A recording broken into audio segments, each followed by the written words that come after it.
Hello.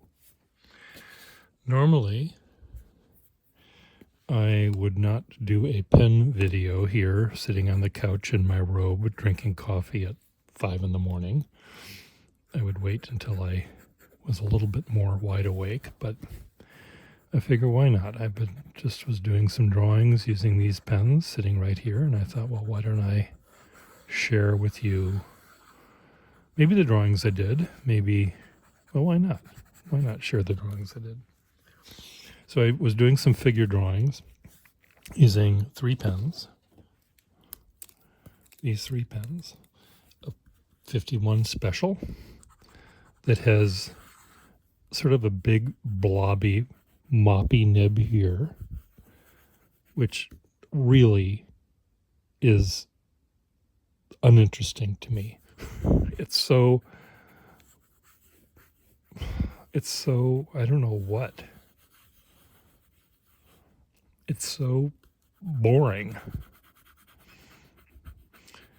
It tells the facts loudly.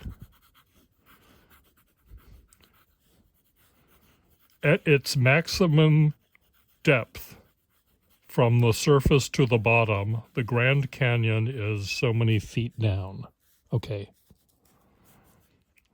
Flipping it upside down, though, it has this delicate, fine line. And it's just a joy to write with that. This line could recite the phone book from AAA automobile repair to Zizigov, comma, Warren W. Zizigov or something, whatever the last thing is in the phone book.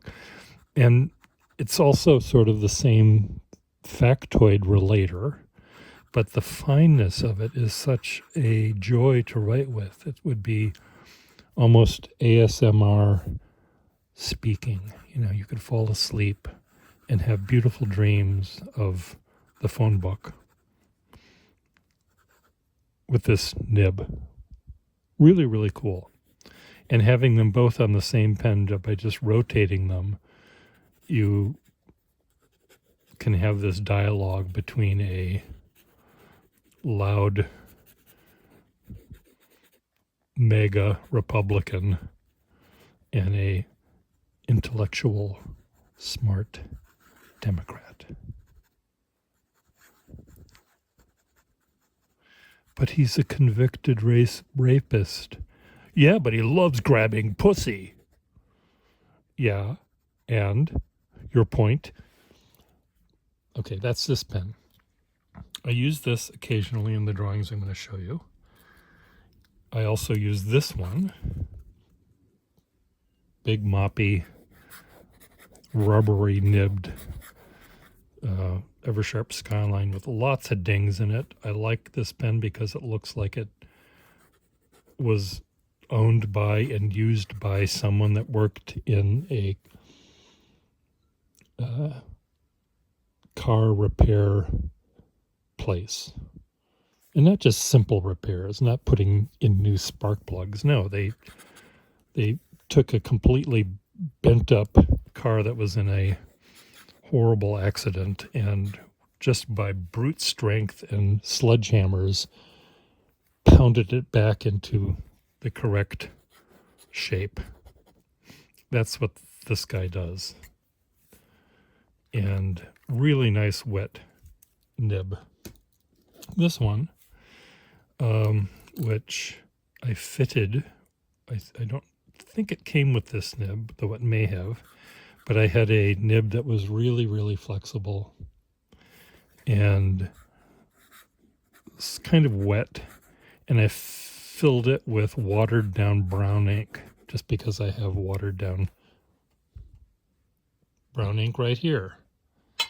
Yes, I could have got off my fat ass and walked over there 20 feet and filled it with something else, but that would have involved getting me off my fat ass. So what did I do with these pens this morning, you ask? Well, there's a fellow artist that I've drawn a number of times, and he has posed live for me and for other artists, and he is able to contort his body in such an interesting way, as well as he knows how to light his body.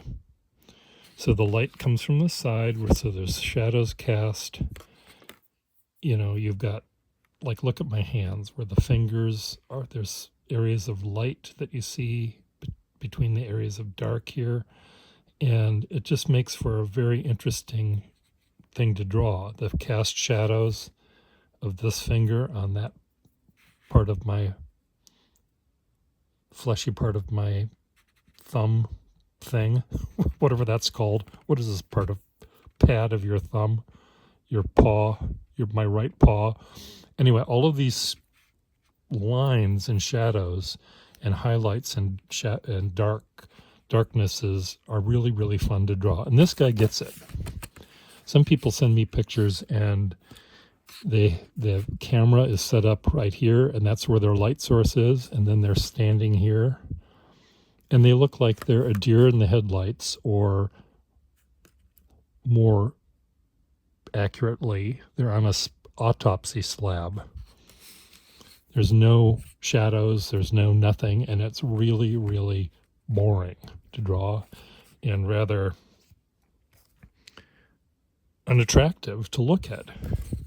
This guy, however, gets it. So there's highlights and shadow. And what I did was I would draw with both or all three of these pens, and I would wet my index finger, and I would go here and then sort of dissolve the ink.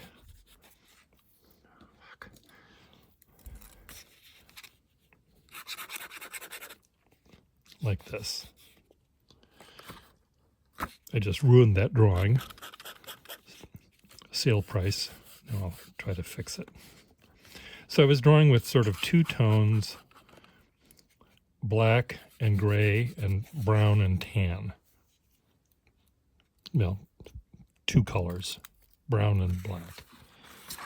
And here I was drawing on, this is photographic paper, not the kind you put in your Epson printer, but the kind you would put under a light in the dark room, and you'd expose it. And the surface is really, really interesting because you put down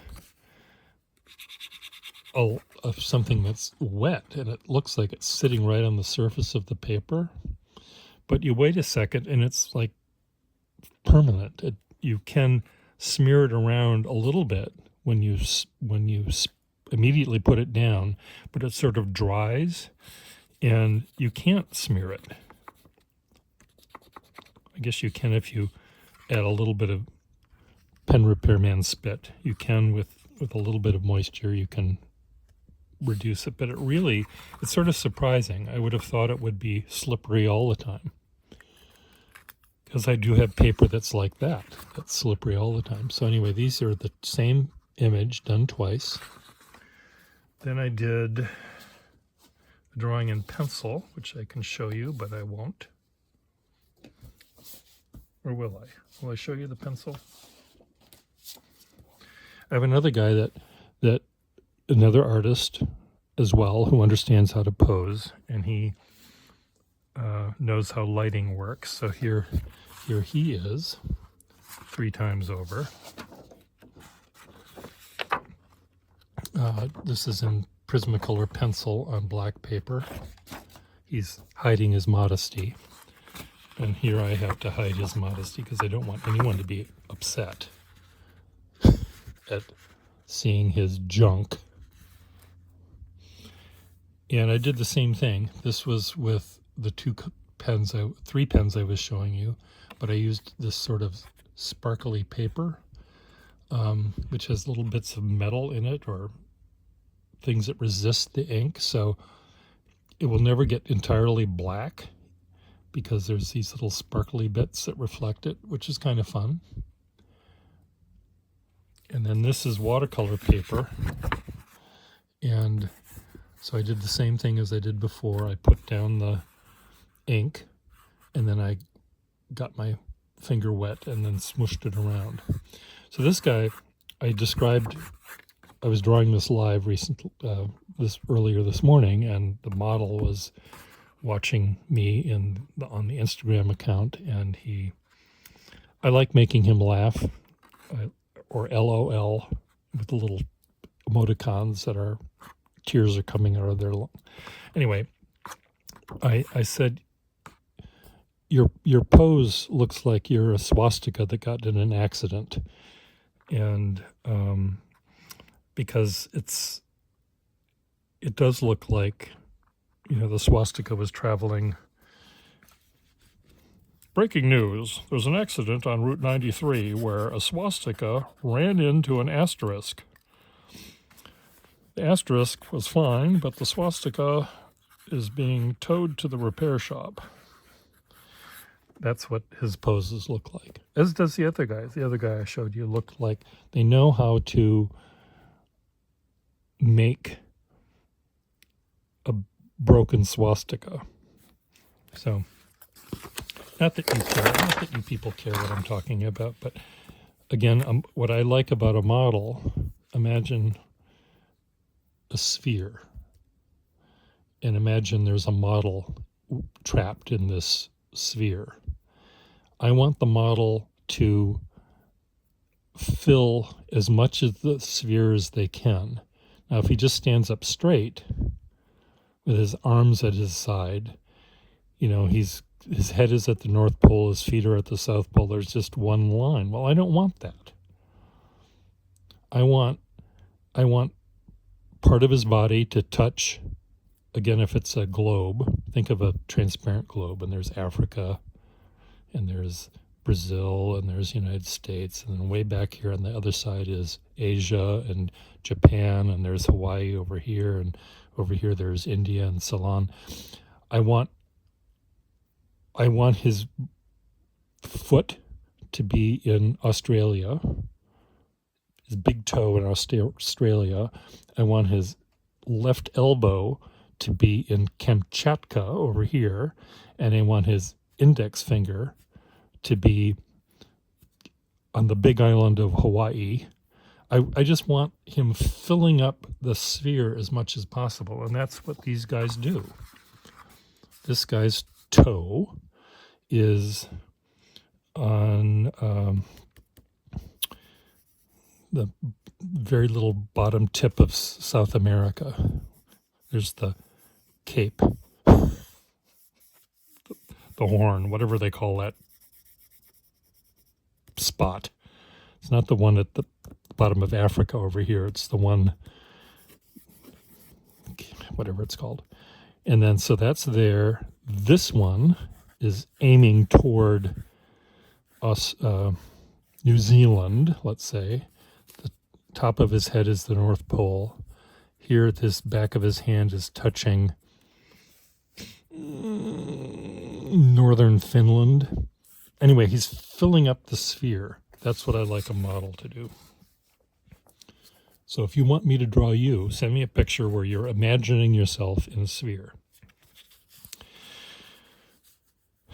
Someone complained, I don't know if it was a complaint, a suggestion. They wanted to see me write in calligraphy.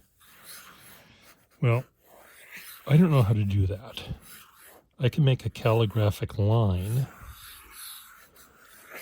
as long as you don't have to read it.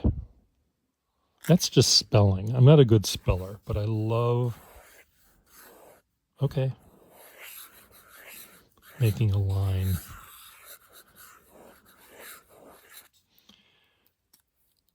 Ta-da. Lovely. Let's try this nib.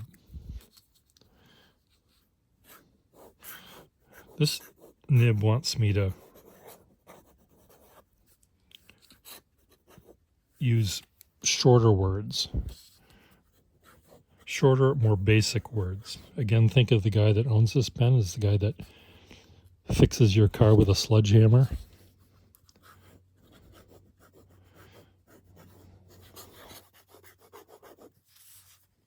He has hairy knuckles. a unibrow. His wife, on the other hand, or his husband, let's just say that, his husband is a poet.